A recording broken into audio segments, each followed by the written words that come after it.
9 जुलाई को शहीद हुए, आपको 11 जुलाई को ये बात पता चली कि अब वो आपके बीच नहीं रहे। सर अपने को कारगिल पता बाद में लगा जो पठानकोट जुंड सी 8 सिख जो बाद में जो शहीद होए उदो पता लगा भी ये कारगिल में चले गए। अप्रैल ने छुट्टी काट का था 99 की ने, फिर 26 मई ने एक चिट्ठी आई थी, ठीक ठाक सब, और बस फिर 6 जून ने जा लिए। हाँ जी, यही हमारी सोच है। हमारी देश माता है, हम अपने बेटों को कुर्बान करते रहेंगे अपनी माता धरती माता के लिए। हमारे पूर्वजों में ऐसा ही सुना है, हमारे दादाजी भी फौज में थे, हमारे पिताजी भी फौज में थे और हमारे बेटे भी फौज में होंगे जी। ये हमारे से पीछे परंपरा चलती आई है जी, खून में ही है हमारे जी, भारत माता की सेवा करना। करगिल युद्ध को 27 साल बीत चुके हैं, लेकिन उसकी यादें आज भी ताज़ा हैं और ये यादें उस वक्त और ज़्यादा ताज़ा हो जाती हैं जब हम किसी परिजन से बातचीत करते हैं और उस कहानी को याद करने की, उस कहानी को जानने की कोशिश करते हैं। एक परिवार आज उन्हीं शहीदों में से हमारे साथ मौजूद है, उनसे हम बातचीत करेंगे और उनसे समझने की कोशिश करेंगे कि जब जब ये 26 जुलाई का दिन करगिल विजय दिवस का मौका आता है तो उन्हें कैसा महसूस होता है, और जब वो अपने उस बच्चे को, अपने उस भाई को याद करते हैं तो उन्हें कैसा महसूस होता है। सर, सबसे पहले तो मैं आपका शुभ नाम जानना चाहूँगी। मेरा नाम हरदेव सिंह। करगिल युद्ध के समय में आपने बताया कि आपके भाई शामिल थे और 27 साल की महज उम्र रही। इस बात की आपको जानकारी कब और कैसे मिली थी कि वो उनकी शहादत हो चुकी? जो लागे वाली चौकी है उसमें फ़ोन किया है, जो टेलीफोन तो होते नहीं, जो उसमें नंबर पूछा जाके घर में तो उसको पता चला है। जो डेड बॉडी घर में गए 11 जुलाई को, 9 जुलाई को सिद्धांतगी में कारगिल में शहीद हो गए थे। 9 जुलाई को शहीद हुए, आपको 11 जुलाई को ये बात पता चली कि अब वो आपके बीच नहीं रहे हैं। क्या इस युद्ध की कहानी के बारे में आपको पता था कि कब से इस युद्ध की शुरुआत हुई, कितना लंबा ये संघर्ष चला, और आर्मी की ओर से जब आपको ये जानकारी मिली कि इस युद्ध को जीत लिया गया है, तब आपको कैसा महसूस? सर अपने को कारगिल पता बाद में लगा जो पठानकोट जुंड सी 8 सिख जो बाद में जो शहीद होए उदो पता लगा भी ये कारगिल में चले गए।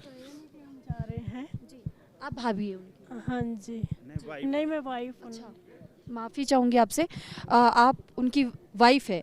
ऐसे में क्योंकि आप हमेशा से उनके नज़दीक रही, उनका व्यवहार कैसा रहा था और देश के प्रति वो देशभक्ति उन्होंने क्या आपने कभी घर के भीतर भी देखी थी जब कोई देश को लेकर बात होती है? नहीं मैडम, जब देश में कोई भी बात होती है वो घर का नहीं करते थे। वैसे उन जब इधर में आए थे कारगिल में पठानकोट से, फिर उन्होंने घर ये नहीं दसिया कि हम जंग में जा रहे हैं, घर के फिक्र करेंगे, इसलिए घर में नहीं बताया हमें। तो उधर उन्होंने आपको इस बात की जानकारी नहीं दी कि वो जंग में गए? नहीं, वैसे सानू पता सी खबरां सुन के, पर इन्हां दा नहीं सी पता कि ये भी जंग विच मौजूद ने। और जब आपको इस बारे में पता चला तो उस वक्त घर का माहौल उस वक्त कैसा था?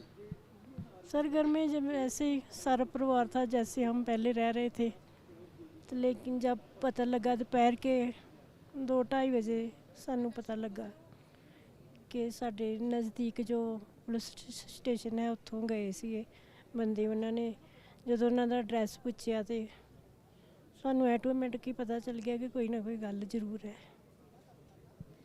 27 साल इस युद्ध के जीत के बाद अब वो समय बीत चुका, लेकिन आपकी आंखों में मैं आज भी वो दिन को जीवंत देख पा रही हूँ।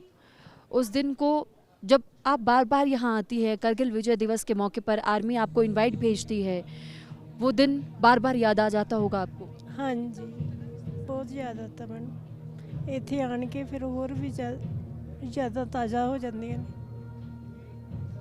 बच्चे हैं? हाँ जी, एक बेटा है। वो क्या करते हैं? वो सर इस टाइम बाहर है, स्टडी कर रहे हैं। घर परिवार में कोई और भी आर्मी से? नहीं। इस बात का दुख है कि हम एक को पहले खो चुके हैं। हाँ जी, डर लगता है। हम्म। देश के प्रति जब हम बातचीत करते हैं तो ख़ास तौर पे उस शहीद के परिवारों में हमने देखा है वो गमगीन माहौल तो होता है, लेकिन फिर भी वो जज्बा रहता है उन लोगों से बातचीत करने का और उन लोगों को जानने का, ताकि वो मैसेज, वो संदेश आप तक पहुँचे कि उन परिवारों की स्थिति आप जानिए, उस परिवार की मानसिकता समझिए कि कैसे अपने खून का टुकड़ा, अपने रिश्ते का एक टुकड़े को वो भेज देते हैं सरहद पर, सरहद की सुरक्षा करने के लिए। और जब शहादत की खबर सामने आती है तो उन पर न जाने क्या बीतती होगी।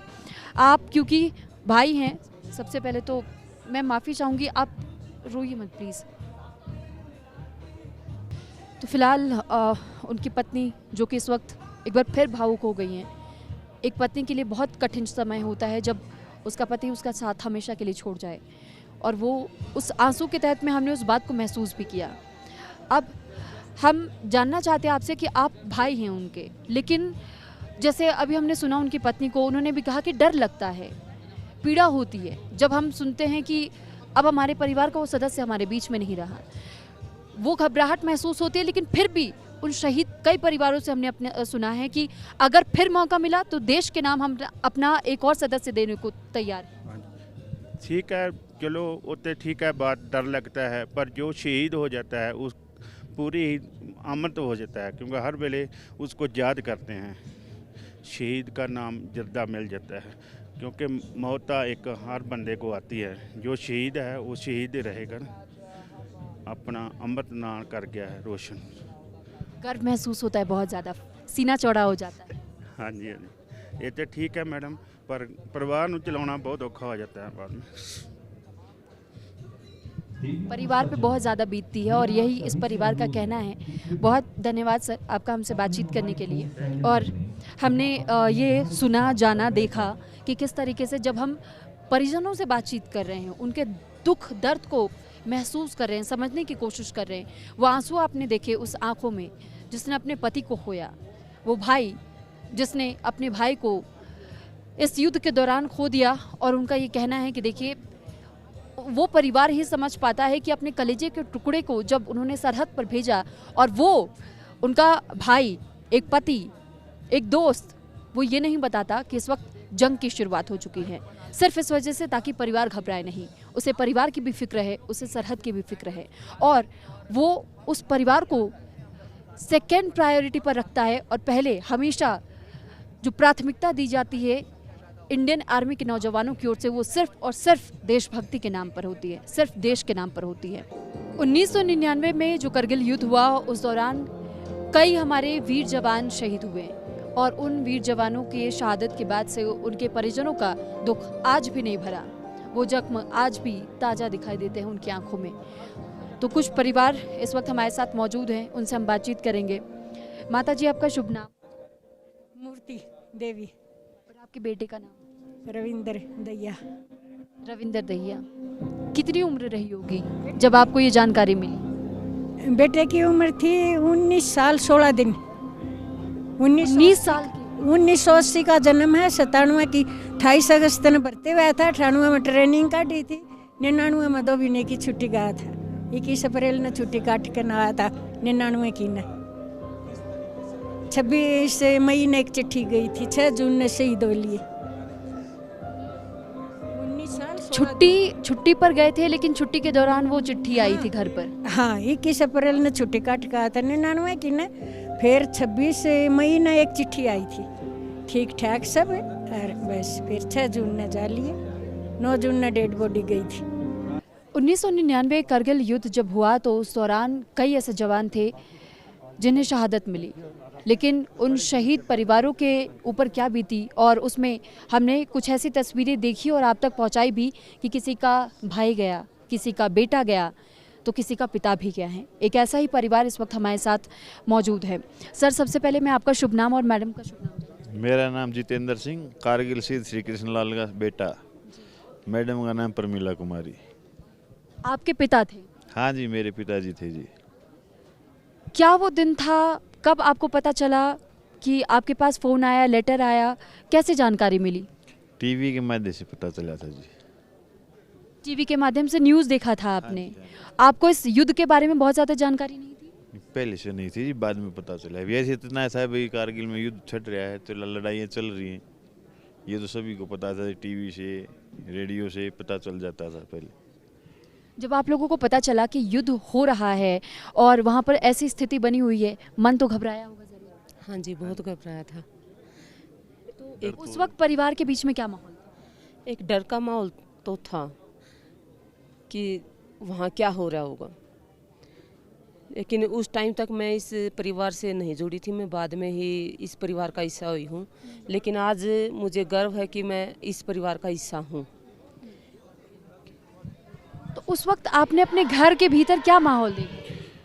मैं जब हमारे आपको पता चला कि युद्ध की शुरुआत हुई? मेरे दादी जी थे, मेरी माता जी थी, यही माहौल था। अभी देखो क्या होगा क्या नहीं, देश में क्या हो रहा है, क्या ये बंद होएगा या छिड़ेगा, आगे चलेगा, यही था माहौल। बेचिंता थी भाई देश में लड़ाई बंद हो जाए, यही था जी, और कुछ नहीं। माहौल अच्छा था घर का। आने वाले समय में कभी अगर वो मौका मिला दोबारा परिवार से किसी एक को जवान के तौर पर देखना उस यूनिफॉर्म में, क्या आप चाहेंगे? हाँ बिल्कुल, क्यों नहीं चाहेंगे। हम अपने बेटों को भी चाहेंगे, मेरे पोतों को भी चाहेंगे वो भर्ती हुए हमारी फौज में, देश की सेवा करें। एक आखिरी सवाल ये है कि क्योंकि वो आपके पिता थे और आप खुद भी एक पिता हैं, तो ऐसे में जब अपने बच्चों की बात आती है तो एक बहुत टफ डिसीजन होता है। लेकिन मैंने कुछ और भी परिवार से बातचीत की और उनका यही कहना था कि तो क्या हो गया, हमारा एक बेटा गया वो, लेकिन एक माँ की इज्जत मान सम्मान को बचाने के लिए तो गया, ये देश क्या हमारी माँ नहीं है, यही सोच है। हाँ जी, यही हमारी सोच है। हमारी देश माता है, हम अपने बेटों को कुर्बान करते रहेंगे अपनी माता धरती माता के लिए। ये आप सभी के खून में रहता है, ये चीज़ आप लोगों ने घर से देखी है, अपने पिता को वो देखा है, तो वो चीज़ आपको पता है कि मैं चाहता हूँ कि मेरा भी बेटा कभी अगर उसकी इच्छा हो अपनी इच्छा अनुसार यूनिफॉर्म पहने। हमारे पूर्वजों में ऐसा ही सुना है। मेरे दादाजी भी फौज में थे, हमारे पिताजी भी फौज में थे और हमारे बेटे भी फौज में होंगे जी। ये हमारे से पीछे परंपरा चलती आई है जी, खून में ही है हमारे जी, भारत माता की सेवा करना। अच्छा, आप भी माँ हैं तो मैं आपसे भी ये पूछना चाहूँगी कि एक माँ के लिए तो वाकई में बहुत बहुत टफ डिसीज़न होता है कि हम ये कैसे तय कर ले कि हमारा बेटा इतने समय तक दूर रहे, और लेकिन जब यूनिफॉर्म बेटा पहन करके सामने आता है तो वो अलग गर्व का पल होता है। ऐसे में आपकी इच्छाएं क्या हैं अपने बेटों को लेकर के, और क्योंकि परिवार का इतिहास ही ऐसा रहा है तो कभी वो भावना आई कि मेरा बेटा वाकई आगे जाके कभी इस तरीके से यूनिफॉर्म पहने, चाहे कोई भी आर्मी का, चाहे इंडियन आर्मी हो, इंडियन एयरफोर्स हो या इंडियन नेवी हो? हाँ जी, बिल्कुल सोचा है कि मेरा बेटा भी आर्मी में हो, और मैं गर्व महसूस करूँगी अगर मेरा बेटा भी आर्मी में होगा तो। डर नहीं लगता? नहीं, ये भारत माता भी तो हमारी माता है। एक माँ को छोड़कर दूसरी माँ को बचाने के लिए, उसकी रक्षा के लिए हमारे बेटे नहीं आएंगे तो और कौन आएगा? हम ही अपने बेटों को तो भेजेंगे, और बड़ा गर्व होगा भारत माता की सेवा करने में हमें। बहुत धन्यवाद आप लोगों का हमारे साथ बातचीत करने के लिए। और ये वो परिवार है देखिए जिनकी पीढ़ियाँ, उनकी पीढ़ियों में ही वो खून रहा है फौज से जुड़ा हुआ, और उनके देशभक्ति की भावना जिस तरीके से आपने सुनी और जानी कि कैसे वो भी चाहते हैं कि उनके बच्चे अगर मौका मिले तो वो जवान बने और इस देश की सुरक्षा करे, वो यूनिफॉर्म पहने, चाहे वो कोई भी यूनिफॉर्म हो, चाहे इंडियन एयरफोर्स, इंडियन आर्मी या इंडियन नेवी, लेकिन वो देश की हिफाजत का अगर मौका उन्हें मिलता है तो वो इस मौके को गंवाने नहीं देना चाहते। कैमरा पर्सन सचिन के साथ मैं सुरभि तिवारी, न्यूज़ इंडिया के लिए।